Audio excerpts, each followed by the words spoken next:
La muleta apareció un martes al amanecer, emergiendo de la tierra húmeda como un hueso blanqueado por el tiempo. Los peones la vieron primero, esos hombres curtidos por décadas de zafra que conocían cada centímetro del cañaveral de la finca Los Naranjos. Estaba ahí, entre los surcos recién arados, oxidada y retorcida, con restos de cuero agrietado aún adheridos al soporte. El capataz, don Evaristo Morales, se quitó el sombrero y la miró durante largos minutos, como si fuera un animal muerto que había regresado a la vida. 14 años.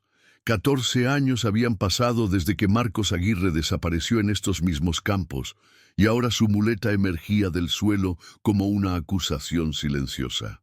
Don Evaristo recordaba perfectamente aquella noche de marzo de 1977, cuando el aire aún conservaba el calor pegajoso del verano tucumano y los grillos cantaban su sinfonía eterna entre las cañas. Había sido la última noche que alguien vio al muchacho con vida. Marcos tenía 17 años entonces, un chico flaco y nervioso que arrastraba la pierna izquierda desde el nacimiento. Su padre, Ramón Aguirre, era uno de los zafreros más respetados de San José de los Cañaverales, un hombre silencioso que cortaba caña desde los 12 años y que había criado a sus 3 hijos con la dureza que exigía la tierra. Marcos era el menor, el único que no podía seguir los pasos de su padre en los cañaverales. Su cojera lo convertía en blanco fácil de burlas, pero también en una presencia constante alrededor de la finca, donde ayudaba con tareas menores y conocía cada sendero, cada rincón oculto entre las plantaciones. La noche de su desaparición había comenzado como tantas otras. La zafra estaba en su punto álgido y los trabajadores regresaban exhaustos a sus ranchos después de jornadas que comenzaban antes del alba. Marcos solía quedarse más tiempo que los demás, recogiendo herramientas olvidadas o ayudando a cargar los últimos camiones. Su madre, doña Carmen, preparaba la cena mientras esperaba que regresara, como había hecho todas las noches durante los últimos 3 años. Pero esa noche Marcos no regresó. Los primeros en notar su ausencia fueron los perros del pueblo. Alrededor de las 10 de la noche, comenzaron a ladrar con una intensidad desconocida, un aullido colectivo que despertó a medio San José. Doña Carmen salió al patio de tierra y llamó a su hijo con voz cada vez más desesperada. El silencio del cañaveral le respondió con su indiferencia habitual. Ramón organizó la primera búsqueda esa misma madrugada. 20 hombres con linternas y machetes se adentraron en los campos, siguiendo los senderos que Marcos conocía mejor que nadie. Gritaron su nombre hasta que sus voces se volvieron roncas, revisaron cada zanja, cada claro entre las plantas altas. Encontraron huellas confusas en la tierra blanda cerca del arroyo, pero el rocío de la mañana había borrado cualquier rastro útil. El comisario Delgado llegó desde la ciudad al tercer día, un hombre corpulento con bigotes grises que veía en cada caso rural una molestia personal. Interrogó a los trabajadores con desgano, tomó notas superficiales y declaró que el muchacho probablemente había huido a Buenos Aires, como hacían tantos jóvenes del interior. Los cojos también tienen sueños, dijo con una sonrisa cruel que nadie olvidaría. Pero los que conocían a Marcos sabían que eso era imposible. El chico tenía terror a los lugares desconocidos, se perdía incluso en el pueblo si se alejaba de las rutas familiares. Su mundo era pequeño y seguro. La casa paterna, la finca, los senderos entre las cañas donde había crecido escuchando historias de aparecidos y tesoros enterrados. La búsqueda continuó durante semanas. Los vecinos organizaron rastrillajes que se extendían desde el amanecer hasta el anochecer. Grupos de mujeres que rezaban el rosario mientras los hombres cortaban caña en busca de cualquier señal. Encontraron objetos extraños enterrados en la tierra, monedas antiguas, fragmentos de cerámica, huesos de animales que parecían formar patrones deliberados. Pero nada de Marcos. El cañaveral guardó su secreto con la obstinación de quien ha visto demasiado. Las plantas crecieron más altas ese año, los tallos se volvieron más duros, como si hubieran absorbido algo que les daba una fuerza diferente. Los trabajadores más viejos comenzaron a hablar en susurros de maldiciones ancestrales, de espíritus hambrientos que habitaban la tierra desde antes de la llegada de los españoles. Doña Carmen envejeció 10 años en esos meses. Se la veía caminar por los bordes de la plantación al atardecer, llamando a su hijo con una voz que se hacía más débil cada día. Ramón siguió trabajando en silencio, cortando caña con una furia mecánica, como si cada tallo fuera responsable de la desaparición de su hijo. Sus otros 2 hijos se marcharon del pueblo antes de que terminara el año, incapaces de soportar el peso de una ausencia que llenaba cada rincón de la casa familiar. Los meses se convirtieron en años, y la historia de Marcos Aguirre se transformó en leyenda local. Los niños del pueblo inventaban versiones cada vez más fantásticas de su desaparición. Lo había raptado el lobizón, se había convertido en un espíritu que protegía los campos, había encontrado un tesoro jesuita y se había marchado rico a Europa. Pero las madres sabían que detrás de cada cuento había una verdad más oscura, un secreto que el cañaveral se negaba a revelar. La muleta oxidada yacía ahora sobre la mesa de la comisaría, testigo mudo de 14 años de silencio. Don Evaristo había llamado al comisario Delgado, que seguía en el cargo a pesar de su incompetencia legendaria. El hombre llegó con la misma actitud displicente de siempre, pero algo en su mirada traicionaba una inquietud que no había estado allí en 1977. «Probablemente la perdió cuando huyó», murmuró, tocando apenas el metal corroído. «Los cojos dejan rastros». Pero nadie en San José de los Cañaverales creía ya en esa versión. La muleta había aparecido exactamente donde la habían buscado 14 años atrás, en un lugar que habían rastrillado centímetro a centímetro. No había estado allí antes. Alguien o algo la había colocado en ese preciso lugar, en ese momento específico, como una señal que solo ahora estaban preparados para interpretar. La noticia del hallazgo se extendió por San José de los Cañaverales como el humo de los ingenios azucareros. Para el mediodía, media docena de vecinos se había congregado frente a la comisaría, sus rostros marcados por una mezcla de curiosidad mórbida y temor ancestral. Doña Carmen llegó apoyada en el brazo de su vecina, Esperanza Molina, arrastrando los pies sobre el empedrado irregular con la misma determinación ciega que la había sostenido durante 14 años de búsqueda infructuosa. Cuando vio la muleta, sus piernas cedieron. No era solo el reconocimiento del objeto que había acompañado a su hijo desde los 8 años, cuando una fiebre alta le había dejado la pierna izquierda más débil que un tallo de caña seca. Era algo más profundo, una certeza terrible que se alojaba en su pecho como una astilla. Marcos nunca había salido vivo de esos campos. Mi niño nunca la hubiera abandonado, susurró, tocando con dedos temblorosos el cuero agrietado del soporte. Era parte de él, como su sombra. El comisario Delgado observaba la escena con creciente incomodidad.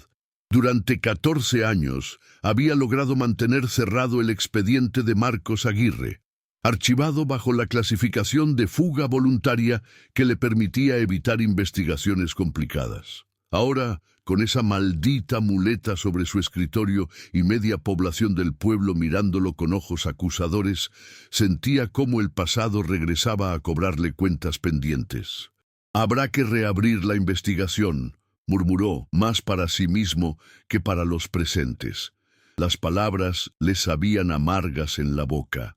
Esa tarde, don Evaristo convocó una reunión en el almacén de ramos generales de los hermanos Peralta.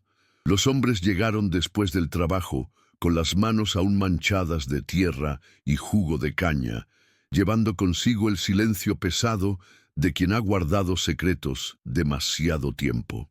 El aire dentro del local estaba cargado de humedad y del olor dulzón de la melaza que impregnaba todo en época de zafra. «Ustedes saben que yo estaba allí esa noche», comenzó Evaristo, su voz rasposa por décadas de gritar órdenes bajo el sol tucumano. «Vi cosas que no le conté al comisario entonces, porque pensé que el muchacho aparecería en unos días». Los presentes se inclinaron hacia adelante. Ramón Aguirre, el padre de Marcos, había vuelto a San José para el hallazgo de la muleta después de 5 años viviendo en Rosario. Su rostro, curtido por el sol y marcado por la ausencia, mostraba una dureza que no había tenido antes de perder a su hijo. «Esa noche había gente extraña en la finca», continuó Evaristo. «Llegaron en 2 camionetas sin patente, hombres de traje que no hablaban como nosotros. Dijeron que venían a revisar algo en los campos, que tenían permisos de la provincia. El patrón los recibió en la casa grande, pero yo los vi después caminando entre las cañas con linternas potentes». Un murmullo recorrió el grupo. En 1977, los hombres de traje que llegaban sin previo aviso raramente traían buenas noticias. El país vivía tiempos oscuros y en el interior las desapariciones se explicaban con susurros y miradas esquivas. «¿Creen que Marcos los vio?», preguntó Tomás Herrera, uno de los peones más jóvenes en aquel entonces. Evaristo asintió lentamente. «El muchacho siempre andaba merodeando por los lugares donde no debía. Conocía cada escondite entre las plantas, cada sendero secreto. Si había algo que ver, él lo había visto».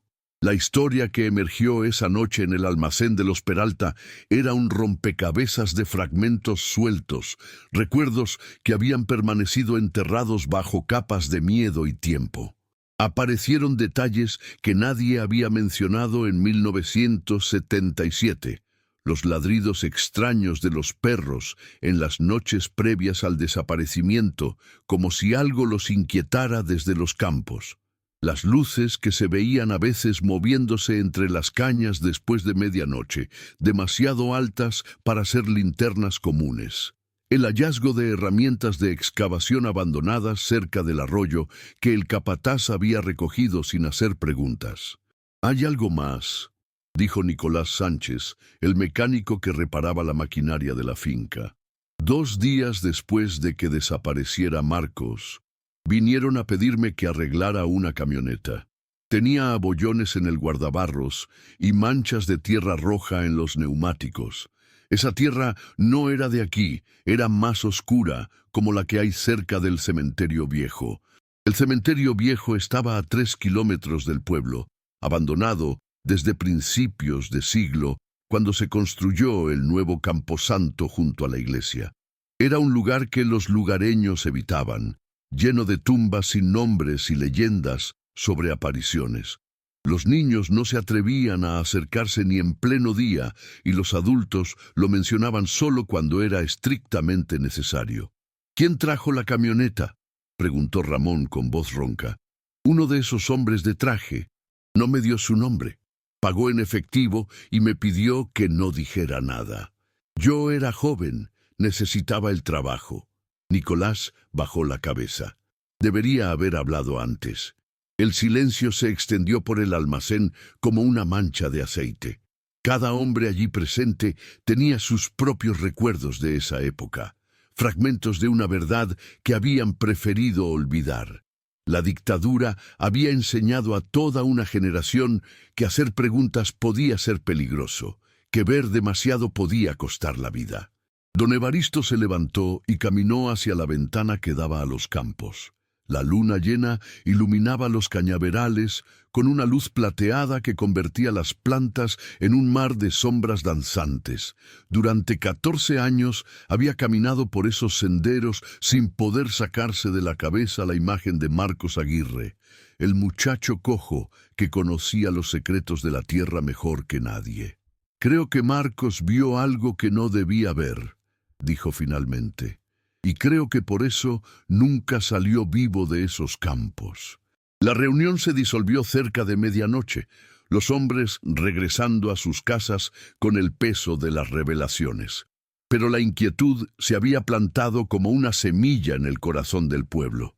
Las esposas notaron que sus maridos dormían mal, que se despertaban sobresaltados y miraban hacia los campos con ojos nuevos. Doña Carmen no pudo dormir esa noche. Se sentó en el patio de su casa, mirando hacia los cañaverales que se extendían hasta el horizonte. La muleta de su hijo reposaba sobre sus rodillas, oxidada y silenciosa, pero cargada de una electricidad que parecía pulsar con vida propia. En la distancia, creyó ver luces moviéndose entre las cañas, del mismo modo que las habían descrito los hombres en el almacén. Pero cuando parpadeó, solo quedó la oscuridad y el susurro eterno del viento entre las hojas. Al día siguiente, el comisario Delgado recibió una llamada de la capital provincial. Una voz seca y oficial le informó que el caso de Marcos Aguirre permanecería cerrado, que no había evidencia suficiente para reabrirlo y que cualquier investigación adicional sería considerada una pérdida de recursos del Estado. Colgó el teléfono con manos temblorosas. Alguien, en algún lugar, seguía interesado en que la verdad sobre Marcos Aguirre permaneciera enterrada tan profundamente como el propio muchacho. Pero los pueblos pequeños tienen memoria larga, y los secretos enterrados en tierra de caña tienen la costumbre de crecer hacia la superficie cuando menos se los espera. La primera excavación no autorizada ocurrió 3 días después de la llamada de la capital. Un grupo de hombres del pueblo, liderados por Ramón Aguirre, se reunió al amanecer en el cementerio viejo con palas y picos oxidados. No habían pedido permiso, porque sabían que se los negarían, como habían negado tantas otras cosas durante 14 años de silencio forzoso. El cementerio abandonado era un rectángulo de tierra agrietada, rodeado por un cerco de alambre que el tiempo había convertido en esqueleto oxidado. Las tumbas más antiguas databan de 1890, cuando San José de los Cañaverales era apenas un puesto de frontera donde los peones morían de fiebres tropicales y accidentes de trabajo. La mayoría de las cruces habían caído o se habían podrido, dejando solo montículos irregulares que marcaban el lugar donde reposaban cuerpos sin nombre. «Si Marcos está en algún lado, está aquí», murmuró Ramón, observando las manchas de tierra más oscura que había mencionado Nicolás Sánchez. Su voz sonaba extraña, como si viniera de muy lejos. Comenzaron a cavar en silencio, moviendo tierra que olía a muerte antigua y raíces podridas. El suelo estaba más blando de lo esperado, como si hubiera sido removido recientemente a pesar de los años transcurridos. A medio metro de profundidad, Tomás Herrera encontró el primer objeto, un botón de metal con las iniciales M.A. grabadas en relieve. Doña Carmen lo reconoció inmediatamente. Era del chaleco que ella misma había tejido para Marcos el invierno anterior a su desaparición. Un chaleco azul marino que el muchacho usaba en las noches frías de marzo cuando ayudaba con las tareas tardías en la finca. «Mi niño está aquí», susurró, cayendo de rodillas sobre la tierra húmeda. «Está aquí abajo». Pero cuando siguieron cavando, no encontraron huesos. En cambio, a 1,5 metros de profundidad, apareció una caja de metal del tamaño de un ataúd de bebé. Estaba cerrada con un candado moderno que contrastaba brutalmente con el resto de los elementos del cementerio. Las manos de Ramón temblaron cuando la sacaron del hoyo con cuerdas y la colocaron sobre la superficie.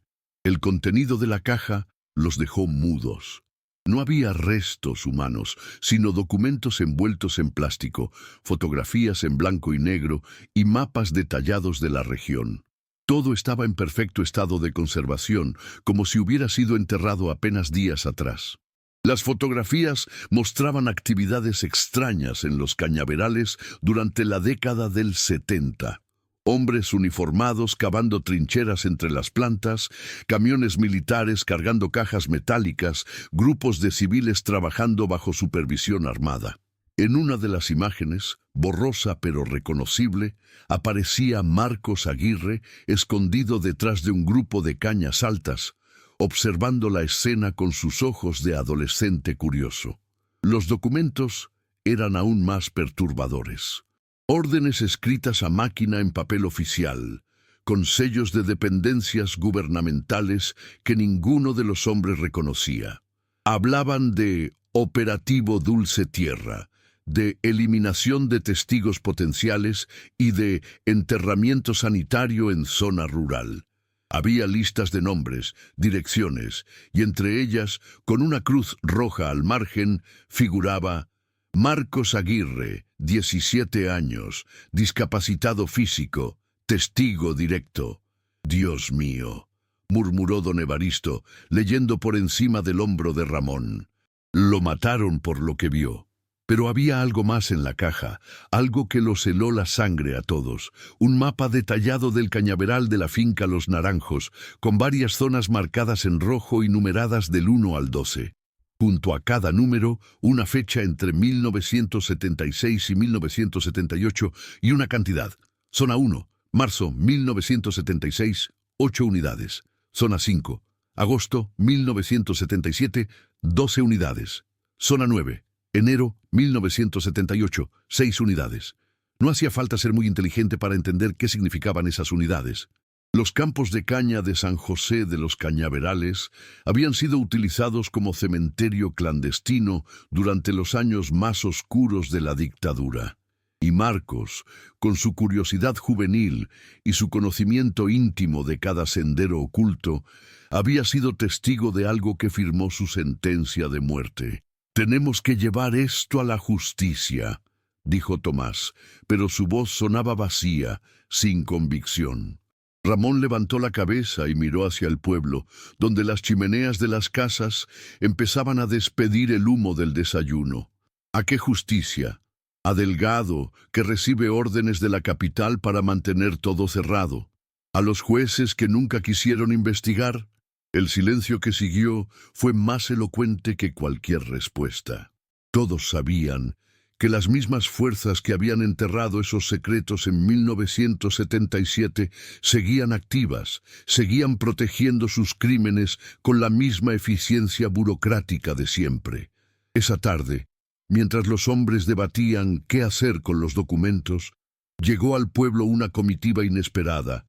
3 automóviles oficiales se detuvieron frente a la comisaría, y de ellos descendieron funcionarios de traje que hablaban en voz baja y miraban constantemente hacia los campos. El comisario Delgado los recibió con una mezcla de nerviosismo y alivio, como si hubiera estado esperando su llegada. La noticia corrió por San José como reguero de pólvora. Habían venido a requisar la muleta de Marcos y a cerrar definitivamente cualquier investigación relacionada con su desaparición. Alegaban razones de seguridad nacional y citaban leyes de secreto que nadie se atrevía a cuestionar. Doña Carmen se aferró a la muleta de su hijo como si fuera lo único que la mantenía con vida. «No se la van a llevar», repetía una y otra vez, meciendo el objeto oxidado como si fuera un bebé. «Es todo lo que me queda de mi Marcos». Pero los funcionarios no habían venido a negociar. Esa noche, mientras el pueblo dormía, entraron a la casa de doña Carmen y se llevaron la muleta sin dejar rastros. También visitaron el cementerio viejo, donde cubrieron el hoyo abierto por los hombres y colocaron una cruz nueva sobre el lugar, como si fuera una tumba común. Al amanecer, los documentos habían desaparecido. Ramón despertó para encontrar su casa registrada de arriba abajo, con cajones abiertos y papeles esparcidos por el suelo. La caja de metal y su contenido revelador se habían esfumado como si nunca hubieran existido. Los hombres que habían participado en la excavación recibieron visitas similares. No hubo amenazas explícitas, no hubo violencia física, pero el mensaje era claro. Lo que habían visto debía permanecer en secreto, como había permanecido durante 14 años. Don Evaristo fue el único que se atrevió a protestar. «Ustedes no pueden borrar la verdad como si fuera tinta», le gritó al funcionario que supervisaba la operación. «Ese muchacho tenía derecho a una sepultura cristiana». El hombre lo miró con ojos fríos e inexpresivos. «El muchacho nunca existió», dijo simplemente. «Aquí no ha pasado nada. Pero los pueblos pequeños tienen memoria de elefante y las verdades enterradas en tierra de caña crecen con la persistencia de las malas hierbas. A pesar de la represión, a pesar de las amenazas veladas, la historia de Marcos Aguirre siguió circulando en susurros, transmitiéndose de madre a hija, de trabajador veterano a peón novato. Los cañaverales de la finca Los Naranjos comenzaron a mostrar signos extraños. En las zonas marcadas en el mapa desaparecido, las plantas crecían más altas, pero con tallos retorcidos, como si la tierra que las alimentaba estuviera contaminada por algo más profundo que fertilizante. Los trabajadores evitaban esas áreas, alegando que las herramientas se oxidaban más rápido allí y que el corte se hacía más difícil. Doña Carmen envejeció 10 años más en esos días posteriores al secuestro de la muleta. Caminaba por las calles del pueblo como un fantasma, hablando sola y mirando constantemente hacia los campos. Algunas noches, los vecinos la veían parada en el límite del cañaveral, llamando a su hijo con una voz que se desvanecía entre las hojas susurrantes. «Marcos, mi niño», gritaba en la oscuridad, «dile a mamá dónde estás». Y el viento le respondía con el murmullo eterno de las cañas, guardando sus secretos con la obstinación de quien ha visto demasiado horror para revelarlo de una vez. El último testimonio llegó 5 años después, en 1996, cuando don Evaristo Morales yacía en su lecho de muerte en el hospital de San Miguel de Tucumán. El cáncer de pulmón había hecho su trabajo lento y despiadado, carcomiendo los años de respirar aire cargado de pelusa de caña y secretos no confesados. Su nieta, María Elena, fue la única que escuchó sus últimas palabras coherentes. Entre delirios de fiebre y morfina, el viejo capataz murmuró una confesión que ella grabó en una pequeña casetera sin saber completamente por qué lo hacía. El muchacho, Marcos, yo lo vi esa noche. Estaba escondido detrás del galpón de herramientas, mirando a esos hombres cavar. Tenía miedo, pero no podía dejar de mirar. Era curioso como todos los chicos, ¿sabes? Su voz se quebró en un susurro apenas audible. Uno de los uniformados lo vio. Le dijo algo a otro y se acercaron despacio como cazadores. Marcos trató de correr, pero con esa pierna, con esa maldita pierna. María Elena se inclinó más cerca de la cama. Su abuelo tenía los ojos cerrados, pero las lágrimas corrían por sus mejillas arrugadas. No grité, no hice nada. Tenía miedo por mi familia, por mi trabajo. Los vi llevárselo hacia los campos y no hice nada. La confesión salió como vómito, liberando décadas de culpa concentrada. Después dijeron que había huido y yo callé. Callé como un cobarde. Esa grabación nunca llegó a la justicia oficial. María Elena, maestra rural de 26 años, sabía que compartir esa información solo traería problemas a su familia, pero tampoco pudo destruirla. La guardó en una caja junto con las pocas pertenencias de su abuelo, esperando quizás el momento adecuado que nunca llegó. Los años pasaron, y San José de los Cañaverales siguió siendo el mismo pueblo de siempre, trabajoso, silencioso, marcado por ciclos eternos de siembra y cosecha. Las nuevas generaciones crecieron escuchando la historia de Marcos Aguirre como una leyenda más entre tantas otras que poblaban la memoria colectiva del lugar. Pero los cañaverales no olvidaron.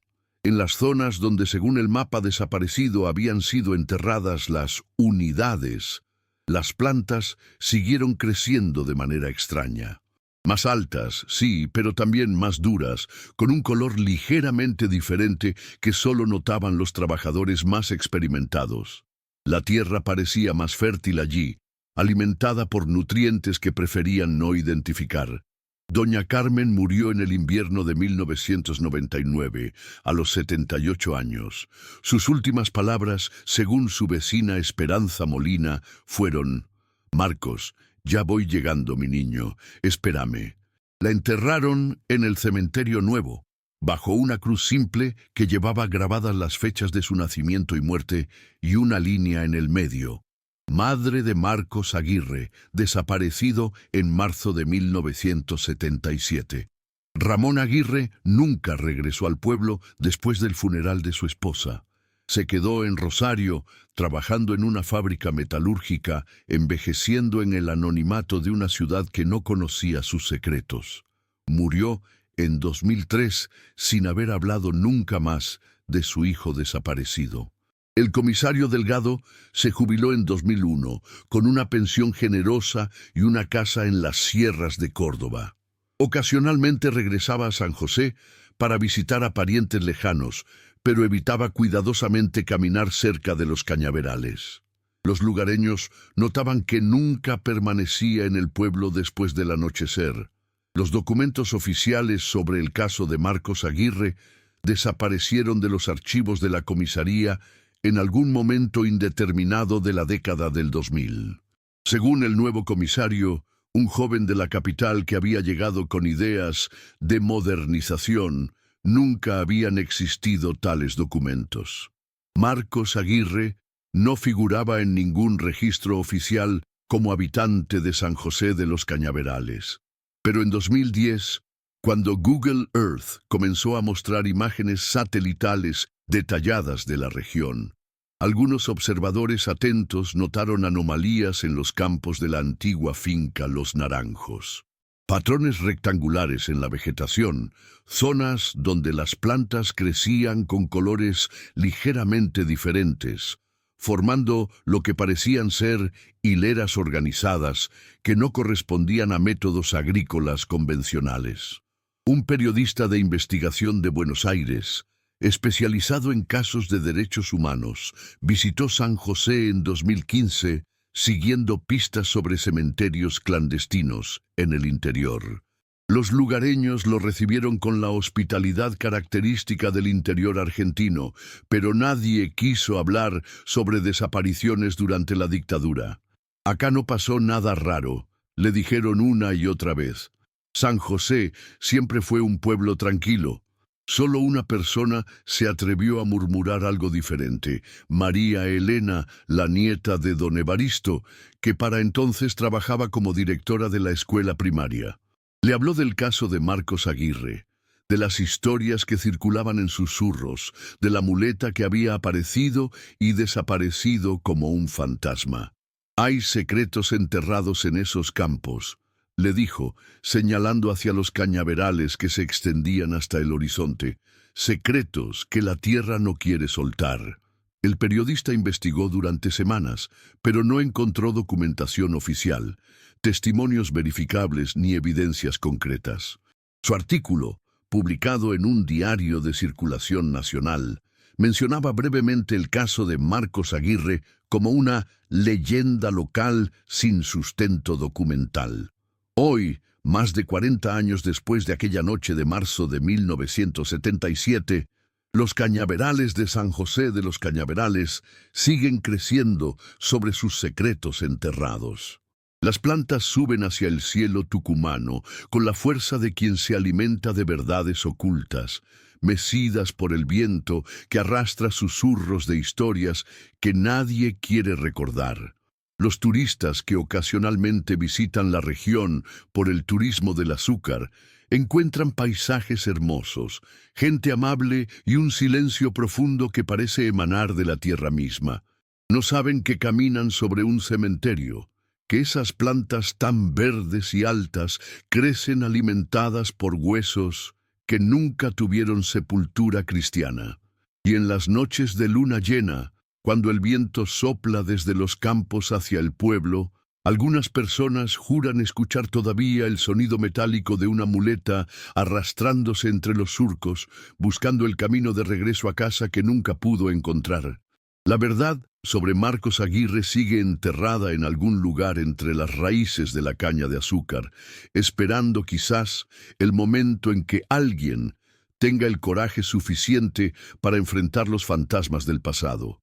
Hasta entonces, San José de los Cañaverales seguirá siendo lo que siempre ha sido, un pueblo tranquilo donde nunca pasó nada raro. Pero la tierra tiene memoria, y los secretos enterrados en suelo argentino tienen la costumbre de emerger cuando menos se los espera, como muletas oxidadas que aparecen después de 14 años de silencio. ¿Te parece que los misterios nunca resueltos son los más perturbadores? Esta historia de Marcos Aguirre nos recuerda que hay verdades enterradas que el tiempo no logra borrar completamente.